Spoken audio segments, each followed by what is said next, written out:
प्रांत संयोजक डॉक्टर मौलिक केलया,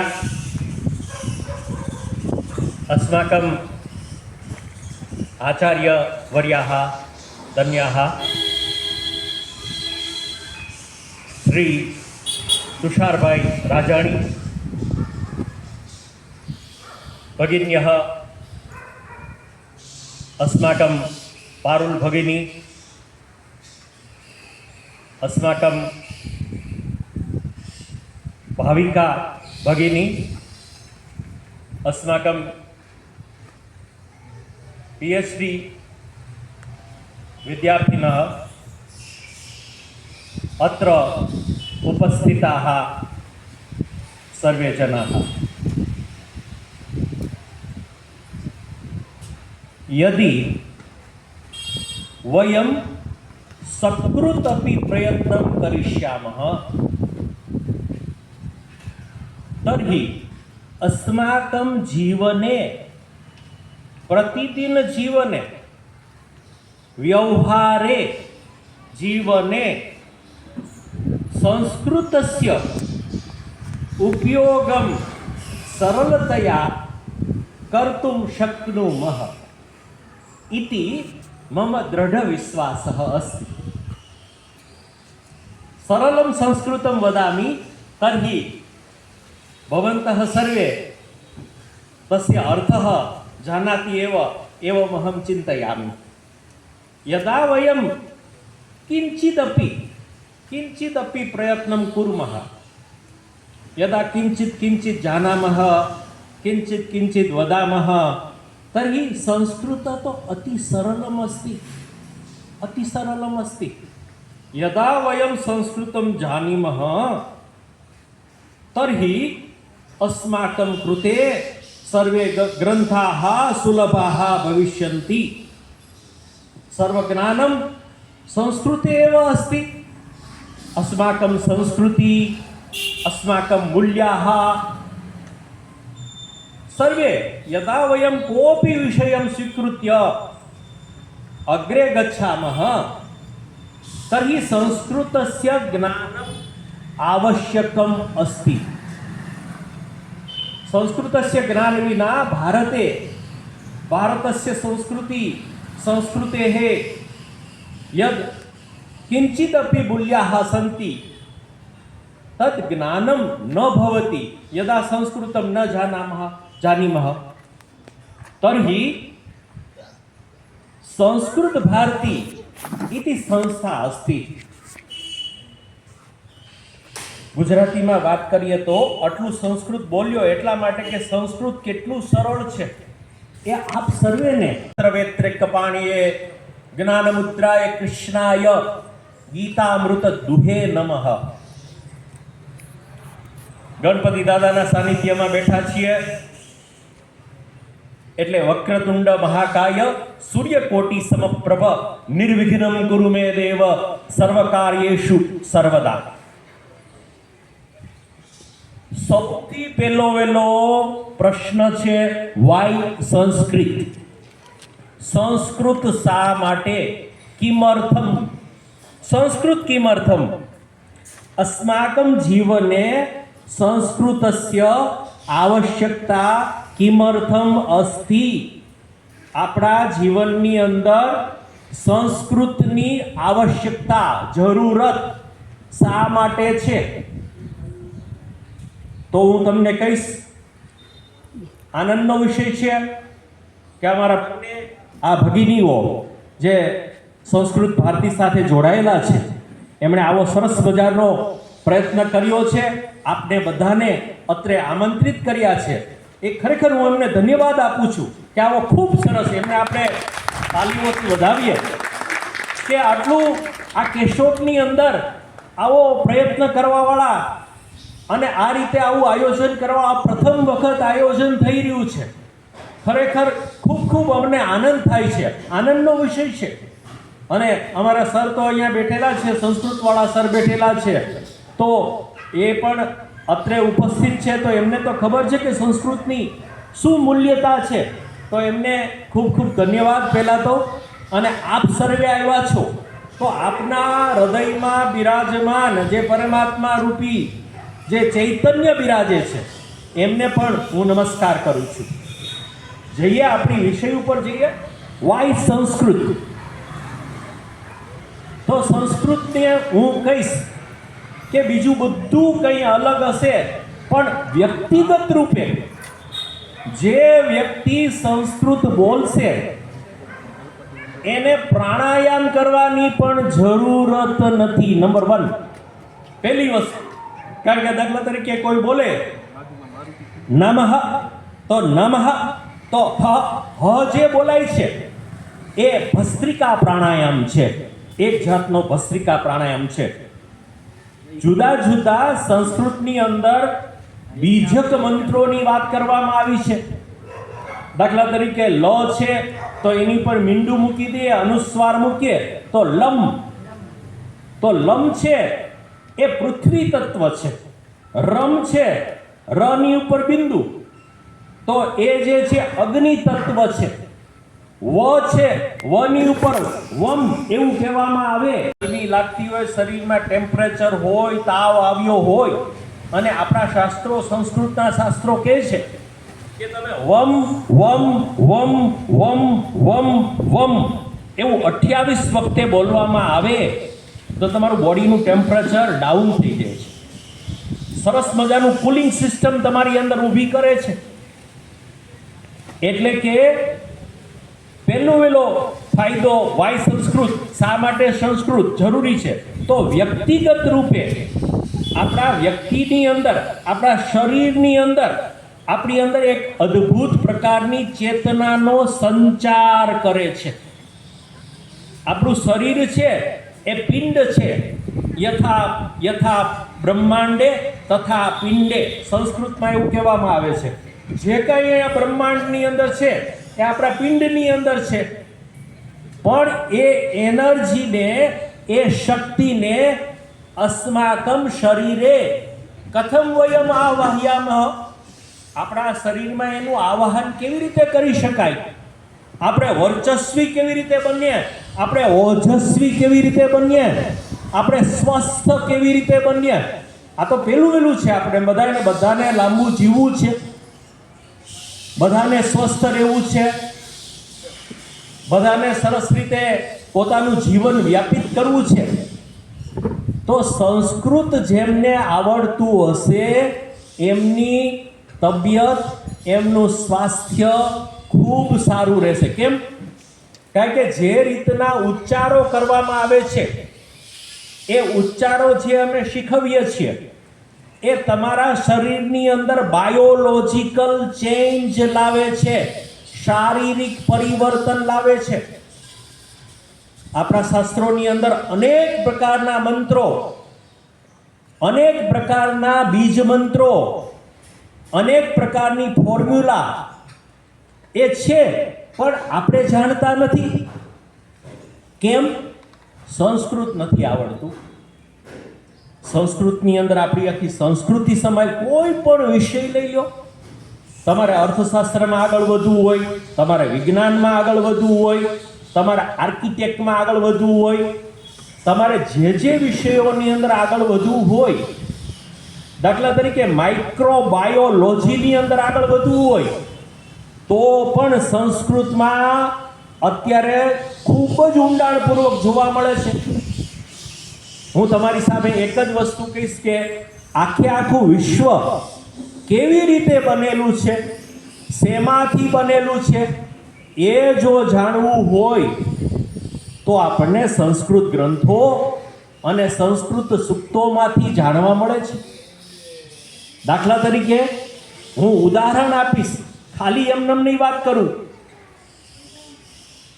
ફોર એક્ઝામ્પલ, દાખલા તરીકે સપ્તાસ્યાસન પરિધિ સપ્ત સમિદઃ ક્રેતાઃ દેવા જદ્યગ્નન તન્વાના અબધનન પુરુખમ પશુમ. એટલે કે એટમ કેમ બન્યો, અણુ કેમ બન્યો, પરમાણુ કેમ બન્યો, એનું વર્ણન આપવામાં આવ્યું છે આ મંત્રમાં. સપ્તાસ્યાસન પરિધિ ત્રિસપ્ત સમિદઃ ક્રેતાઃ, એટલે કે 7 × 3 ત્રિસપ્ત 3 અને 7 21 પરિધિઓ બનાવી અને એમાં શું કર્યું ભગવાને? જ્યારે ફોર્મ્યુલેશન કરવામાં આવ્યું, જ્યારે વિશ્વનું સર્જન કરવામાં આવ્યું, એટલે કે પુરુષ સૂક્તનો આ મંત્ર છે અને પુરુષ સૂક્તમાં આ કહેવામાં આવ્યું છે કે આ વિશ્વનું જે ન્યુક્લિયસ છે, જે પરમાણુ છે, એ કેવી રીતે બનેલું છે? તો કે છે સપ્તાસ્યાસન ત્રિસપ્ત સમિધઃ ક્રેતાઃ દેવા જદ્યગ્નન તન્વાના અબધનન પુરુખમ પશુમ. અબધનન બાંધ્યા, સંસ્કૃતમાં અબધનન યસ્તન ભૂતકાળ છે. અબધનન બાંધ્યા, કોને બાંધ્યા? પુરુખમ પશુમ, ઇલેક્ટ્રોન્સ અને પ્રોટોન્સને બાંધ્યા. પુરુખમ પશુમ એને બાંધ્યા અને એના ઉપર 21 પરિધિઓ લગાવી. ત્રિસપ્ત સમિધઃ ક્રેતાઃ દેવા જદ્યગ્નન તન્વાના અબધનન પુરુખમ પશુમ. તો કે ભાઈ આવું જાણીએ તો શું થાય? આખી દુનિયા કંટ્રોલમાં આવી જાય. આપણે નહીં, ભારત દેશ નહીં, પણ આખો વર્લ્ડને કંટ્રોલમાં કરવાની વાત છે. જદ્દેવ આ પ્રમાણે ઉપર પ્રમાણે કહ્યું, એ જાણે છે એને તસ્ય દેવા અશન્વશે, દેવો એના કંટ્રોલમાં આવી જાય છે, દેવો એના કાબુમાં આવી જાય છે. દેવો એટલે કોણ? આંખના દેવ કોણ છે? સૂર્યનારાયણ ભગવાન. કાનના દેવ કોણ છે? વાયુ દેવતા છે. સ્વાદના દેવતા કોણ છે? જલ દેવતા છે. આપણું શરીરની અંદર પણ અગ્નિ દેવતા છે. તો અગ્નિ દેવતાને અગ્નિ સુપથારાય અસ્માન વિશ્વાની દેવ વયુનાની વિદ્વાન. હે અગ્નિ દેવતાઓ, અમારા શરીરની અંદર તમે સરસ મજાનું અંદર મેન્ટેનન્સ કરો, એસિડિટી ના થાય. એસિડિટી જેને હોય, એક પ્રકારનો મંત્ર ઋષિઓએ આપ્યો છે, વાયુ થાય તો મંત્ર આપેલો છે, આતાપી મારિતો એન વિતાપી ચ નિપાતિતઃ સમુદ્રો પીતો એન સમે અગસ્ત્ય પ્રસીદતુ. જમીને જો કોઈ વ્યક્તિ જમી લે, ઘણા બધાને એસિડિટીની પ્રોબ્લેમ હશે, ઘણા બધાને વાયુનો પ્રોબ્લેમ હશે, ઘણા બધાને કફનો પ્રોબ્લેમ હશે. તો આ કંટ્રોલ કેમ કરવો? દવા ખાઈને, એલોપેથી ખાઈને નહીં. શું ખાવાનું છે? તો એ કહે છે કે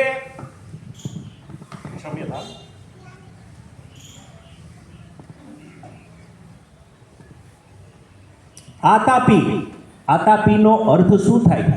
જમી લીધા પછી આપણા શાસ્ત્રમાં એટિકેટ બતાવવામાં આવ્યા છે. જમી લીધા પછી આ મંત્ર બધાએ બોલવો જોઈએ. આતાપી એટલે એસિડિટી. આતાપી મારિતો યેન વિતાપી, વિતાપહ એટલે કે વધારાનો તાપ. વિતાપી મારિતો યેન આતાપી ચ મારિતઃ વિતાપી ચ નિપાતિતઃ. અને સમુદ્રો પીતો યેન, સમુદ્ર પી ગયા એટલે કફને પી ગયા. સ અગસ્ત્ય મે પ્રસીદતુ. એ અગસ્ત્ય ઋષિ મારા ઉપર પ્રસન્ન થાઓ. જો અગસ્ત્યને તમે યાદ કરો તો તમારામાં વાત, પિત્ત અને કફ જેમાં પછી કંઈ પણ નહીં થાય. પણ આવું ક્યારે આવડે? સંસ્કૃત આવડતું હોય તો. વાઇસ સંસ્કૃતની આ જરૂરત છે વ્યક્તિગત સ્તરે. પહેલા બીજું બધું આવડે કે ના આવડે, પણ આ આપણને ફાયદો કરે કે આપણે જમી લઈએ અને આપણે બોલીએ આતાપી, બોલીએ આપણે બધા આતાપી મારિતો યેન વિતાપી ચ નિપાતિતઃ સમુદ્રો પીતો યેન સમે અગસ્ત્ય પ્રસીદતુ. આ મંત્ર એવો છે કે કોઈ એક ધર્મને, કોઈ એમ કે હું શક્તિને માનું છું, કોઈ હું એમ કે શિવને માનું છું, કોઈ એમ કે ગણપતિને માનું છું, કોઈ કે સૂર્યનારાયણને માનું છું, બરાબર છે, કોઈ કે હું આદિનારાયણને માનું છું, આદિનાથને માનું છું, બરાબર, સિમંદર સ્વામીને માનું છું. ભલે ગમે તેને આપણે માનતા હોય, પણ આ મંત્ર તો ન્યુટ્રલ છે, બધા ઉપયોગમાં લઈ શકે છે. તો આવું આપણને જાણવા મળે છે. નંબર 2, જો એક સરસ મજાનું પંચતંત્ર, એના અંદર કેવું સરસ મજાનું, આ શા માટે જરૂરી છે, સંસ્કૃત શા માટે જરૂરી છે, સાંભળજો. યૌવનમ ધન સંપત્તિ પ્રભુત્વમાં અવિવેકિતા એકૈકપી અનર્થાય કિમુ યત્ર ચતુષ્ટયમ. સરસ મજાનો ઉપદેશ આપવામાં આવ્યો છે. એમાં એમણે કહ્યું કે યૌવનમ, યુવાની કોઈની પાસે હોય તો એ અનર્થકારી છે. યૌવનમ ધન સંપત્તિ, પૈસા બહુ હોય તો ક્યારેક આપણને આડા રસ્તે લઈ જાય છે. યૌવનમ ધન સંપત્તિ પ્રભુત્વમાં, કંટ્રોલ હોય, પાવર કરપ્ટ્સ, પાવર તમારી પાસે આવી જાય તો તમે કંઈ ખરાબ કરી બેસો છો. તો યૌવનમ ધન સંપત્તિ પ્રભુત્વમાં અવિવેકિતા, તમારામાં અવિવેક હોય તો એકપી અનર્થાય, આમાંનું એક પણ હોય તો તમારા માટે અનર્થકારી છે. કિમુ યત્ર ચતુષ્ટયમ, રાજાના પુત્રો હતા અને એને આવું કહેવામાં આવ્યું કે આ તો ચારે ચાર તમારામાં છે, યૌવન પણ છે, ધન સંપત્તિ છે, પ્રભુત્વ છે અને અવિવેકિતા છે. એટલે કે આપણામાં 4 વસ્તુઓ હોય તો આપણે સંભાળવું પડે. જો આપણને સમજાવ્યા, આમાં આપણને સમજાવ્યા, પણ જો સંસ્કૃત જાણતા હોઈએ તો આવું ક્યારે આપણને સમજણ પડે? સંસ્કૃત જાણતા હોઈએ તો દાખલા તરીકે એક બીજો શ્લોક લઈએ. અયમ નિજ પરોવેતિ ગણના લઘુ ચેતસામ ઉદારચરિતાનાંતુ વસુધૈવ કુટુંબકમ. આ મારું છે અને આ તારું છે. મારું તારુંનો ભાવ જે છે, મામકાહા પાંડવાશ્ચૈવ કિમ કુર્વત સંજય, આ મારા છે ને આ તમારા છે. આવો ભાવ કોનો હોય? Narrow mind વાળાનો.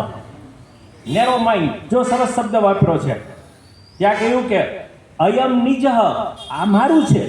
અયમ નિજ પરોવેતિ, આ તારું છે.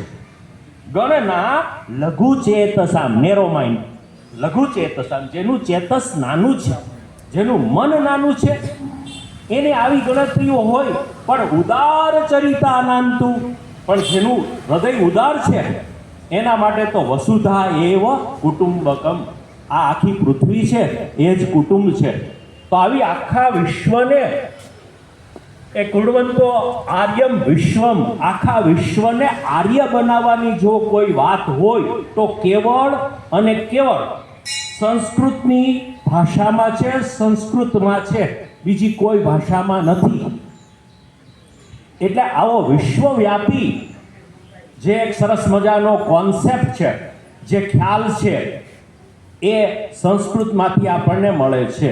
વ્યક્તિગત સ્તરેથી આપણે આવ્યા, આપણે જોયું કે આપણા સ્વાસ્થ્ય માટે કેવી રીતે ઉપયોગી છે, આપણા મન માટે કેવી રીતે ઉપયોગી છે. દાખલા તરીકે કે ઓમ દ્યૌઃ શાંતિરંતરિક્ષગો શાંતિ, પૃથિવી શાંતિરાપઃ શાંતિરોષધયઃ શાંતિ, વનસ્પતયઃ શાંતિર્વિશ્વે દેવાઃ શાંતિર બ્રહ્મ શાંતિ, સર્વગુણ શાંતિ, શાંતિરેવ શાંતિ, સા મા શાંતિરેતિ. 10 પ્રકારની શાંતિ માગી છે. આપણે કોઈ ગુજરી જાય તો આપણે શું માગીએ એના માટે? આપણે એમ કહીએ કે એને મોટર મળે, એને બંગલો મળે, હા, એવું માગીએ? કોઈ માગે છે? નથી માગતું. શું માગીએ? શાંતિ. શાંતિ શાંતિ શાંતિ. તો આમાં 10 પ્રકારની શાંતિ માગવામાં આવી. દ્યૌઃ શાંતિ, આકાશમાં કેવી શાંતિ હોય છે. ક્યારે તમે સૂર્યને આમ ઉતાવળ કરતો જોયો? આપણને બસ મળવાની હોય ને આપણે થોડુંક મોડું થઈ જાય તો આપણે દોડતા જઈએ. સૂર્યને ક્યારે એવી રીતે જોયો? નહીં. દ્યૌઃ શાંતિરંતરિક્ષગો શાંતિ, પૃથ્વી શાંતિ, આ પૃથ્વીને એમ થાય કે આજે તો હું મોડી ઉઠીને જરાક જલ્દી આમ આંટો મારી લઉં, એવું કરે. તો એને જે શાંતિ છે, દેવહુ શાંતિ, આકાશમાં જે શાંતિ છે, જો તમે આકાશમાં જુઓ અને થોડી વાર આકાશમાં આમ રાખશો, આંખ તમે નજર રાખશો, તો આપોઆપ તમે હાવ શાંત થઈ જશો, બિલકુલ શાંત થઈ જશો. બીજું કાંઈ કરવાની જરૂર નથી. બરાબર? એક ટકોરી વગાડો, શાંત થઈ જશે તમારું મન. દીવો પ્રગટાવો, દીવો ઓક્સિજન લાવે છે આપણી પાસે. આપણે નાના હતા ત્યારે ઓલું આવતું કે એક દીવો કરીને પાણીમાં રાખીને આમ કરો, એને કાચનો ગ્લાસ ઢાંકો તો પાણી ઉપર આવી જાય. શું છે? ઓક્સિજન. જો સોફોકેશન થતું હોય તો આપણે દીવો પ્રગટાવ્યો. એક દીવો પ્રગટાવો અને એ ઘરના મેમ્બર્સ હોય 4 કે 5, તો બધાએ 50 ગ્રામ ઘી ખાધું હોય ને એટલું લુબ્રિકેશન અંદર મળે છે. આપણા શાસ્ત્રમાં લખેલું છે, સંસ્કૃતમાં લખેલું છે કે આપણા ફેફસામાં અંદર જે ઓઇલિંગ થાય છે, એ ઓઇલિંગ આ કાર્ય કરે છે. કોણ કાર્ય કરે? આખા દિવસમાં ગમે ત્યાંથી ફરીને આવ્યા હોય પણ સાયમ દીપ આપણે પ્રગટાવ્યા, સાંજનો દીપ પ્રગટાવ્યા, તો એ દીપને આપણે પગે લાગીએ. ભો દીપ દેવ સ્વરૂપ સ્વમ કર્મ સાક્ષી યવિઘ્ન કૃત આવદ કર્મ સમાપ્તિ સ્યા તાવદત્ર સ્થિરો ભવ. હે દીપના દેવતા, તમે અમને પણ સ્થિર કરો ને અંદર સરસ અમારું કરો. ઘરમાં ખાલી દીવો પ્રગટાવો, શાસ્ત્ર કહે છે. તો દરેકે 50 ગ્રામ ઘી ખાધું હોય ને એટલું આપણા ફેફસામાં એ અસર કરે છે, એ ઓઇલિંગનું કામ કરે છે. પણ આવું બધું જાણવા ક્યાંથી મળે? સંસ્કૃત વાંચેલું હોય તો, સંસ્કૃત જાણતા હોય તો, સંસ્કૃતના ઉચ્ચારો સારી રીતે કરીએ તો આપોઆપ હેલ્થ સારી બનતી જાય. સંસ્કૃતની અંદર આ બધું આપણને જાણવા મળે છે. તો સંસ્કૃત આવું આવડે ક્યાંથી? તો એના માટે આપણે જોઈએ તો આ સંસ્કૃત ભારતી નામની સંસ્થા છે. અને સંસ્કૃત ભારતી જે છે એ સૌથી શરૂઆતમાં 1981માં એની શરૂઆત થઈ હતી અને એક આંદોલન રૂપે હતી. ધીરે ધીરે અનેક પ્રકલ્પો, આપણે લખેલું છે પ્રકલ્પો, તો પ્રકલ્પો જે છે એટલે કે એમના ટાઈપ્સ, એમાં કેવી રીતે? તો સૌથી મોટી વસ્તુ છે કે ધીરે ધીરે સંસ્કૃત આપણે જાણતા થઈએ. એમાં સૌથી પહેલું જે છે એ સંસ્કૃત શિબિર છે. 10 દિવસની શિબિર લેવામાં આવે છે. કોઈ પણ નાના બાળક હોય, મોટા હોય, કોઈ પણ વ્યક્તિ હોય, ભણેલા હોય, અભણ હોય, કોઈ પણ વ્યક્તિ હોય, એમાં આવી શકે છે. આ શિબિરની અંદર 10 દિવસ દરરોજ 2 કલાક માટે આવવાનું હોય છે. 2 કલાક વ્યક્તિ આવે એટલે 20 કલાક થયા. 10 દિવસ સુધી અહીંયા કોઈને કોઈ વ્યક્તિ આવીને તમને સંસ્કૃત ભારતીના વ્યક્તિ આવી અને નિઃશુલ્ક